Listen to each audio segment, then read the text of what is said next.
public fact, and it remains a public fact. To date, the report has not been officially published outside of France. And so far, only one article, published in the Boston Globe, has appeared in the U.S. press. I applied a very high standard to the story because of its controversial nature. I was basically retelling what the generals and the other people had concluded in their report. I looked at government documents that dealt with the issue of national security and UFOs, which was what the generals were dealing with in France. Despite her thoroughness, Leslie Kean encountered much resistance in getting the story published. I went to many papers, many of whom I published with in the past. People laughed, hung up the phone. The subject matter is ridiculed in the media. And so even though I was dealing with facts in this article and high-level journalism, they weren't interested because of the subject matter. This was really frustrating because I thought this was an extremely important story, and I know that it was newsworthy. Most Americans have never heard of it. The group hasn't published an English translation that anybody can get a hold of. And they seem to be on the trail of saying, hey, you Americans, you're holding back technology that you've learned from flying saucers from your allies. So it's a message to the Pentagon, not to the public. They know the Pentagon knows they're real.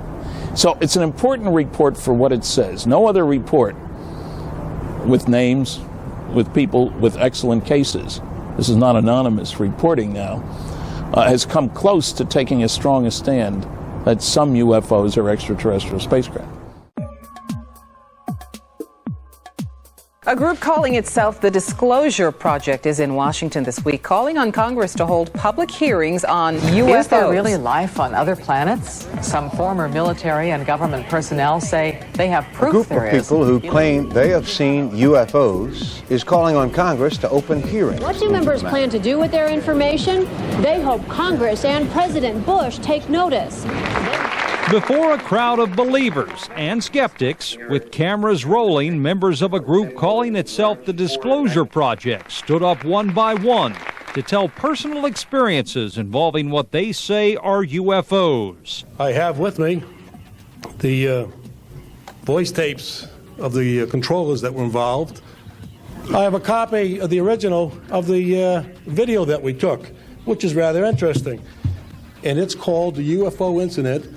Japan 1648, I believe the number was, that happened on November the 18th, 1986.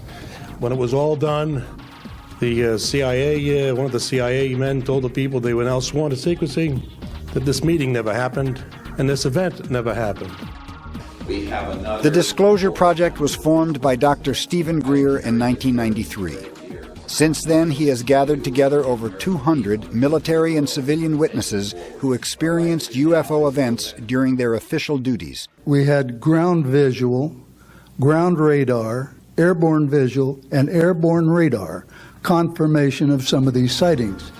Witnesses ranged from FAA controllers to military communications specialists. And I can clearly recall seeing a message that went through my crypto center which said that a UFO had crashed on the island of Spitsbergen, Norway, and the team of scientists were coming to investigate it.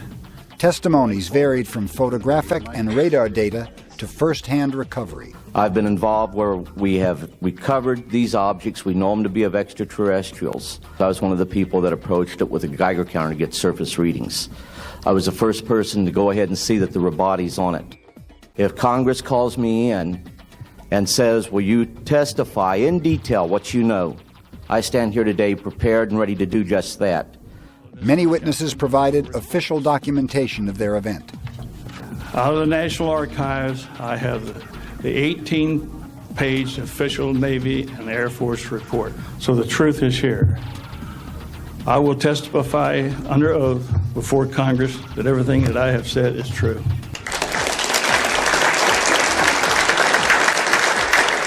Dr. Stephen Greer's primary goal is to provide congressional immunity to his witnesses so that they can testify freely in open congressional hearings. I've stated that this campaign will persist until our goals are met, that we have open, honest hearings on the subject in the U.S. Congress.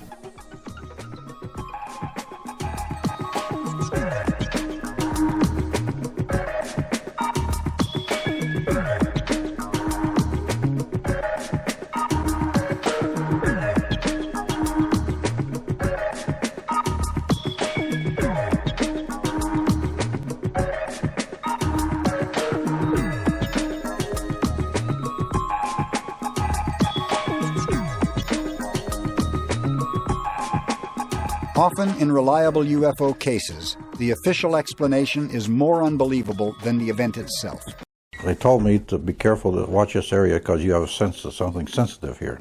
He said, well, 5 trucks are coming through here from an airfield in New Mexico. And there was 5 crates there, like 5 or 6, I think it was 5. I lifted one up, and here's this body there and floating in fluid. First, I thought it was a child because it was small. The head was different, the arms were spindly, the body it was gray. So right at that moment, I figured, I don't know what this thing is. So like in the intelligence business, I just better put it in the back of my head here and wait till maybe in the future I get corroboration so I can evaluate what it is. I had the evidence that a crash did happen here.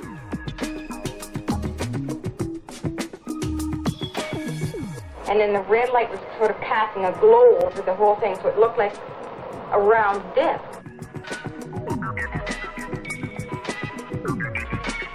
I saw one, but I don't know what, it just disappeared.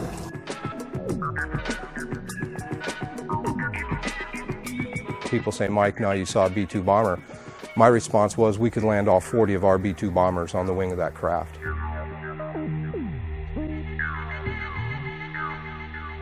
What we saw out there was definitely unidentifiable.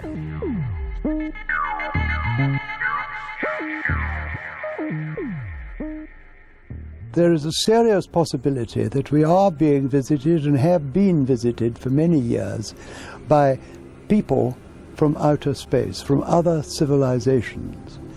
That it behoves us, in case some of these people in the future or now should turn hostile, to find out who they are, where they come from, and what they want. Well, if the accounts are to be believed, yes, there have been ET visitation, there have been crashed craft, there have been material and bodies recovered, and there is some group of people somewhere that may or may not be associated with government at this point, but certainly were at one time, that have this knowledge.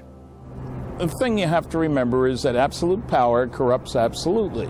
When you've got the knowledge and the budget, nobody looking over your shoulder, it's a great temptation to think that you know best. The heck with the public, they don't know enough to have a sensible opinion. That's unfortunate.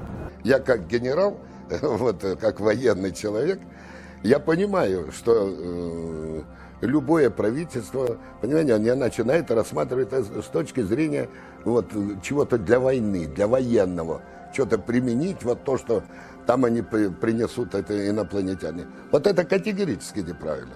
Since the subject is clearly of great interest to the public, I think that the scientific community owes it to the public to really pay attention to the subject and make a thorough, extensive and careful investigation, and then share with the public whatever they find.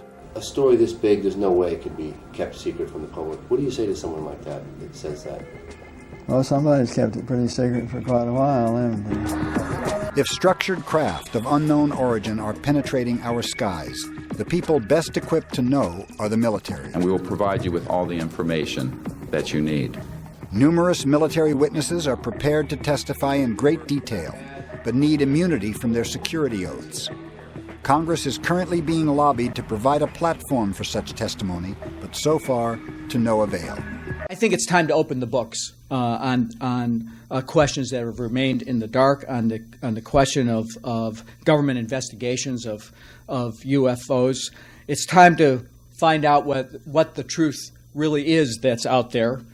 We ought to do it really because it's right. We ought to do it because the American people, quite frankly, can handle the truth. And we ought to do it because it's the law.